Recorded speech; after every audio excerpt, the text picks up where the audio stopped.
C'est la question qu'on se pose alors que la France traverse une vague de chaleur donc inédite, température record jusqu'à mercredi au moins.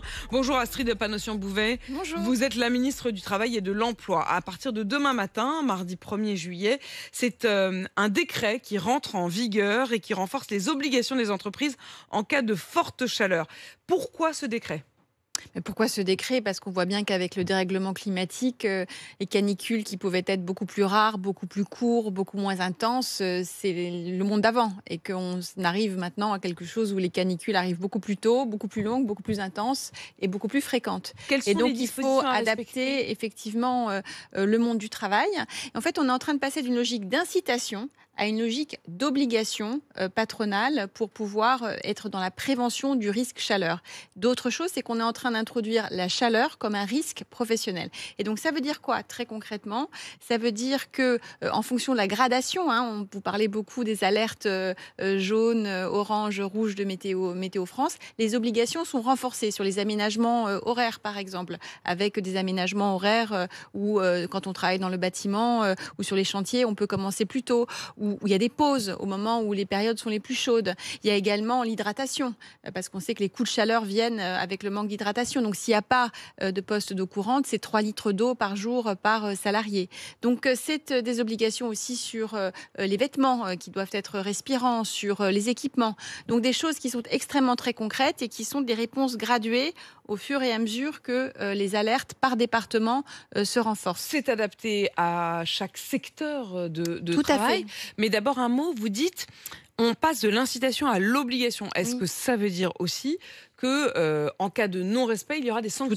Tout à fait. Ça veut dire que l'inspection du travail, dont on va encore accentuer les contrôles pendant la période estivale, il y en avait 1500 l'année dernière, on va augmenter, peut tout à fait mettre l'employeur en demeure. Et vous avez tout à fait raison de dire que ça concerne tous les salariés, tous les employeurs, publics comme privés, et tous les salariés, agricoles, intérim, CDD, indépendants. Tous les travailleurs de notre pays sont concernés par la possibilité et la nécessité de se protéger contre la chaleur. Question très pratique, comment avoir cette liste d'obligations ? Est-ce qu'elle existe sur le site ? Oui, tout à fait. Elle existe, il y a un décret, tout simplement. Il y a un décret, on a beaucoup travaillé aussi avec les fédérations professionnelles. Qu'ils aillent sur le site du ministère du Travail, où ils auront toutes ces précisions qui concernent effectivement les employeurs. Qui va contrôler ? L'inspection du travail. L'inspection du travail, je vous disais, elle a fait 1500 contrôles pendant la période estivale l'année dernière et on va renforcer les contrôles. Donc elle peut tout à fait mettre en demeure les employeurs s'ils ne mettent pas en place les mesures de prévention nécessaires en cas de risque chaleur. Je voudrais qu'on écoute aussi Savinien qui va nous rafraîchir en quelque sorte, puisque Savinien, vous êtes maître nageur dans la Marne. Bonjour Savinien. Bonjour Apolline. Vous vouliez témoigner parce que vous, effectivement, votre boulot, il va changer beaucoup avec la chaleur parce que vous allez voir un monde fou débarquer. Vous êtes maître nageur en piscine municipale ?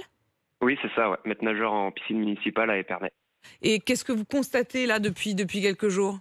Même depuis une bonne semaine, on constate une augmentation des fréquentations.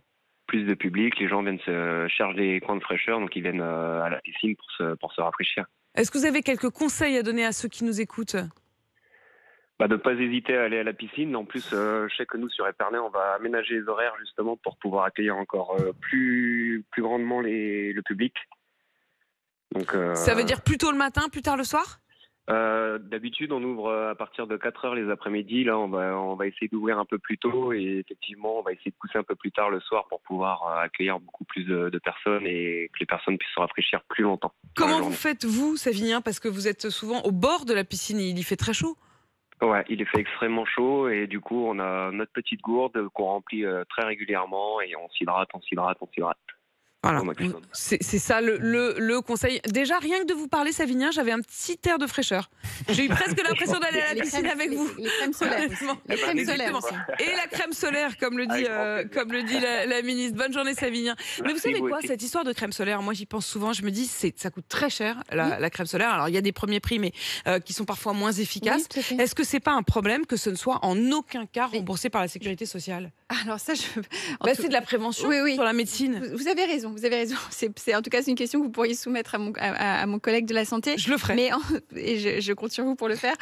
Non, mais clairement, l'obligation de la protection solaire, elle incombe effectivement à l'employeur. Si, comme on le voit sur les photos derrière vous, des personnes doivent travailler dehors en forte chaleur. C'est-à-dire qu'il y a une obligation de protection. En plein soleil. En plein soleil, ça va de l'hydratation aux tenues un peu plus respirantes et protectrices comme la protection jusqu'à l'aménagement solaire. Effectivement des horaires. Jusqu'à l'aménagement des horaires. Et donc c'est aussi un message peut-être à faire passer, c'est que si on veut que les personnes travaillent plus tôt, ça risque peut-être de perturber la tranquillité publique, mais c'est d'abord la santé publique au détriment et après la tranquillité publique si les travaux sur les chantiers doivent commencer un petit peu plus tôt que d'habitude. Est-ce que ça se fait en accord avec les salariés? C'est-à-dire, est-ce que un patron peut dire, voilà, moi j'ai décidé de changer vos horaires, est-ce que ça peut se faire de manière arbitraire ou est-ce qu'il faut que ça se passe ça se fait en bonne intelligence, parce que si on avance les horaires, c'est précisément pour éviter de travailler au moment des fortes chaleurs. Donc je pense que c'est même souhaité par les salariés.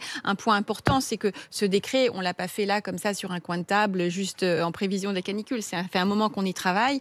On a consulté aussi les partenaires sociaux. On est passé devant les instances, notamment spécialement dédiées aux conditions de travail. Donc ça a été fait en bonne intelligence avec le patronat, les fédérations professionnelles principalement concernées, le BTP, la restauration, les secteurs agricoles et puis les syndicats de salariés. Astrid Panosyan-Bouvet, une question aussi sur la question du budget de la sécurité sociale. C'est aussi votre domaine. Le président de la République avait promis une grande conférence sociale sur le sujet. On en est où ? Alors, on en est qu'avec Catherine Vautrin, on y travaille. On est en train de préparer cette conférence sociale souhaitée par le président. Pourquoi ? Parce que on a près de 65% de la protection sociale aujourd'hui qui est financée par le travail, c'est-à-dire les cotisations patronales, les cotisations salariales, la CSG. C'est ce qui fait que vous avez ce super écart là entre le brut de l'employeur et le net du salarié.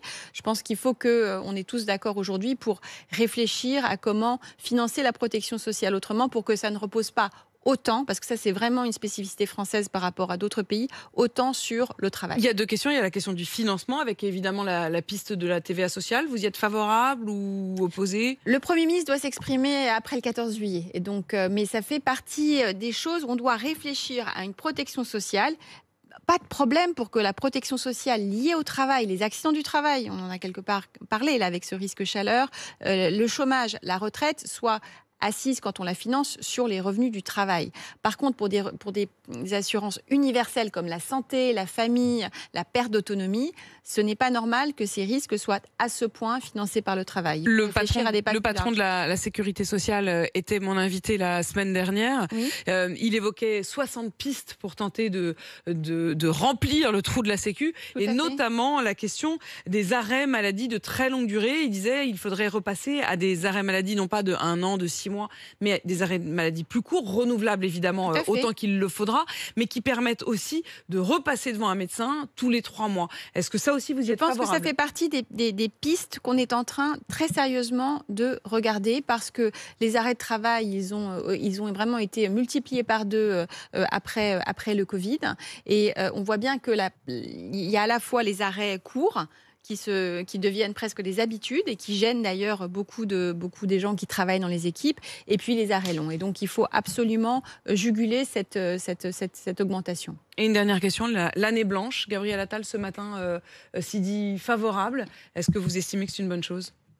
Moi, je laisse le Premier ministre regarder ce sujet. Je pense qu'il y a un effort absolument impératif de redressement de nos comptes publics, et pour que cet effort soit accepté, il faut qu'il soit réparti et porté partout. L'année blanche, dans un sens, c'est le cas, puisque ça répartit sur tout le monde. Tout le monde Le Premier ministre s'exprimera sur cette question. Merci en tout cas d'être venu ce matin. Astrid Panosyan-Bouvet, donc ministre du Travail et de l'Emploi, avec tout ce décret que vous pouvez donc trouver sur le site du ministère et qui détaille les nouvelles habitudes et les nouvelles obligations. Désormais pour l'employeur en cas de très forte chaleur. Il est 7h51.